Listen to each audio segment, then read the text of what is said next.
Hello, friends, and welcome back to Stories About Entitled People. Getting rid of unnecessary stuff is not always an easy task. In our first story, we'll tell you why. But before we begin, don't forget to subscribe to our channel if you're new here and turn on notifications so you don't miss a new video every single day. Here we go. How to get rid of a pool table. My parents bought a move-in ready house that had a pool table in the screen room. None of us really used it. It was a buffet table during Thanksgiving and a gift wrapping station at Christmas, and that's about it. It's a shame, too, because this was a high-grade pool table, full-size, super sturdy, and a set of 6 adult cues and 2 children's cues to boot.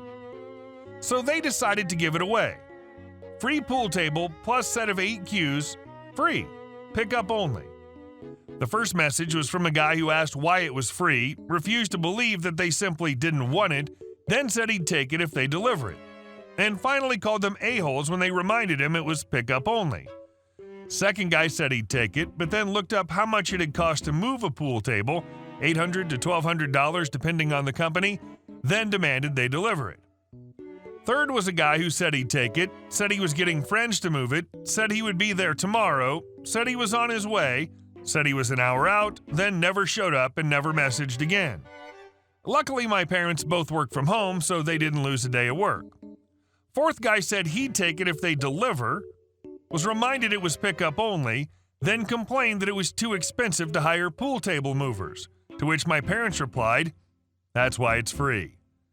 The fifth and sixth guys were repeats of the fourth, the seventh was a repeat of guy 3, and the eighth a repeat of 4, 5, and 6. After the eighth choosing beggar, my parents got fed up and removed the ad. They considered just taking an axe to it and putting the table out for the garbage truck in pieces, but then my mom got an idea. They looked up pool table movers in the area, found a quote for $950, then put a new ad on Craigslist, pool table plus set of 8 cues, $1,200 free delivery. See where this is going? Within a day, a woman messaged about a pool table, haggled the price down to $1,000, and sent the money via Venmo. My parents then proceeded to take that $1,000, hired the pool table movers for $950, gave them the address to send it to, and gave the movers a $50 tip before they left. And that screen room has never looked better. Can you include a TV if I come pick it up? Or the pool table is too hard to move. Can I just have your house? And our second story. Pay by check? You got it. Last year, I vacated a rental property in which I had resided for a few years. It was a pretty standard affair. Real estate agency, REA, was helpful, no real issues to report. They structured their business with a local office which, as far as I know, simply handled the affairs of the tenants, with a home office located elsewhere, which handled the back end and finances. When I signed my lease, I nominated to pay by bank transfer or electronic funds transfer. It's my preferred way, since I dictate exactly when the payment is made and how much. I can also set it automatically so I never have to worry about it. Keeps the stress away. At the time, it was also the REA's preferred payment method. Well, partway into my tenancy, I received a letter stating that my REA was changing banks and that for the time being, they were no longer able to accept EFT payments. They would have all tenants migrate to a third-party payment system. I was already unhappy with this decision since I didn't want to involve a third party regarding my rental payments. It seemed so unnecessary. The kicker, which really pissed me off, was that this company charged a fee for making your rent payment.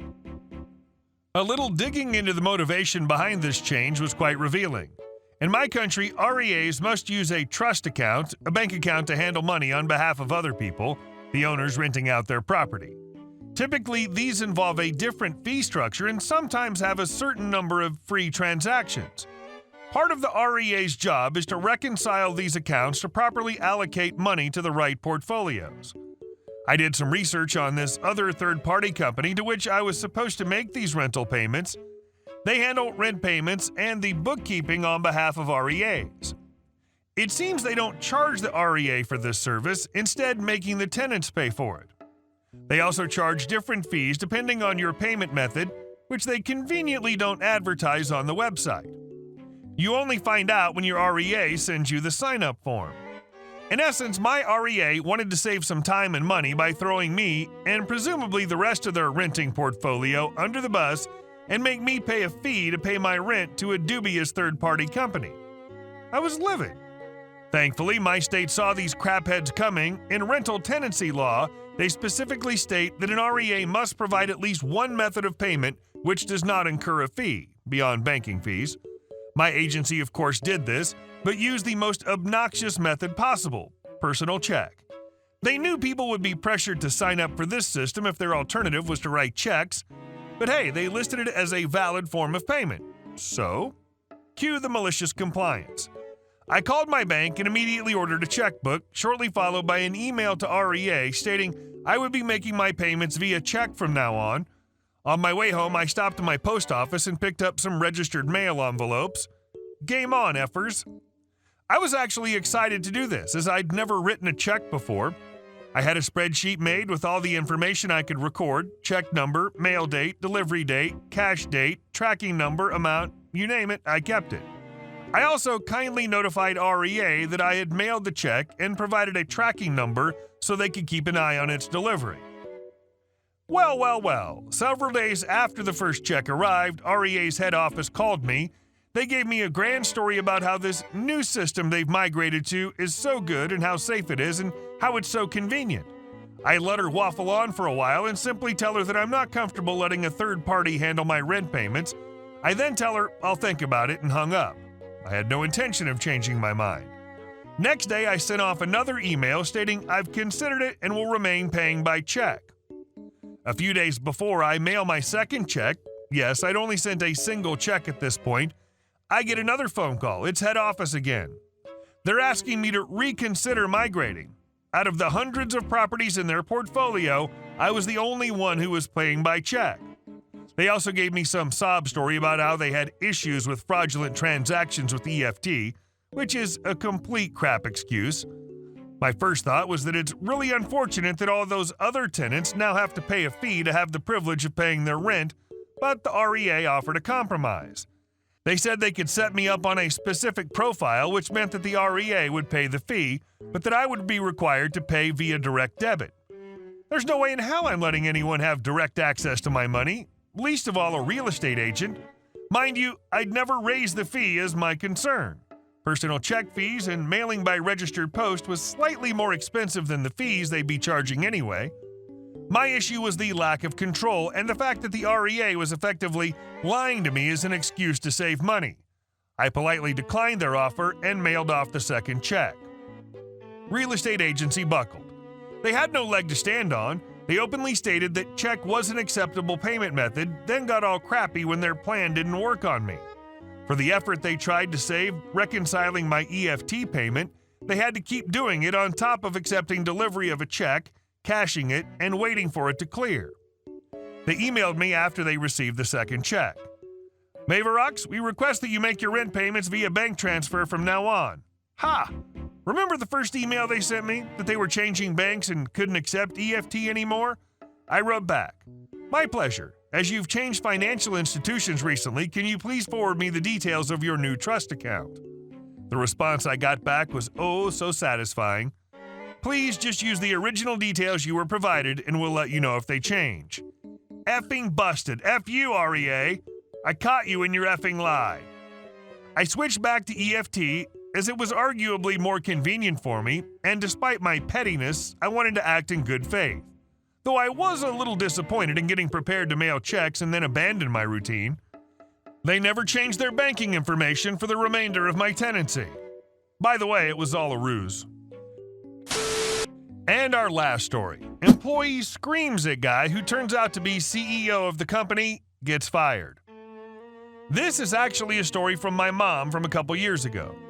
She works for an energy company in the customer service, taking phone calls, answering questions, and sometimes helping fix simple issues. It had started not too long ago, and she was one of the first employees, so right from the start, she knew pretty much everyone who worked there, including the CEO, who she describes as a very nice, down-to-earth guy who's always dressing pretty casually, so he'd blend in with everyone else pretty easily. After a couple of months, they started hiring more people to work, including this one guy who was apparently very entitled and considered himself better than everyone. Mom and a few others didn't like him because he was apparently arrogant, always tried to correct others only to be wrong himself, kept making the same mistakes, ignored many rules on the floor, and had a huge temper and would scream and curse at anyone who said something he didn't like. The screaming would 99.9% of the time be something along the lines of, "Who the F do you think you are to insert whatever someone did or said?" Many complained about him, but the manager at the time was too nice or scared, or both, to actually do something about him. One day he was apparently playing games on his phone and at the same time talking to a customer and telling all kinds of random wrong things when the CEO came to check the floor after a meeting. Seeing this guy, he walked up to him and calmly informed him he wasn't allowed to have his phone out while helping a customer so he could completely focus on said customer for the moment. Cue the guy literally throwing his headset off, jumping to his feet, and screaming in his face, "And who the F do you think you are to tell me how to do my effing job?" along with stomping his foot at each syllable. The boss stood there for a moment, obviously in shock, and the guy thinking he'd won smirked all smug before the boss pulled a, boss move. "Well, I just so happen to be the effing CEO of this effing company," he screamed back, even copying the foot stomping. The dumb guy lost the smirk, and according to my mom, went from angry bright red to pure white in half a second. The boss then calmly grabbed the headset, which apparently still had the customer who heard everything and apologized for what she'd heard, and just asked her what she needed help with. Finished in a minute, and before hanging up, once again apologized and told her the other guy was fired so it wouldn't happen again. As soon as he hung up, he said he was serious and he'd better gather his stuff. At the end, the annoying employee was gone. The manager got a talk on dealing with bad employees, and someone baked the boss a cake. I like the mental image of the CEO going from shocked to immediately getting on the screamers level. Hey guys, thank you all for watching the video. I'll see you in the next one.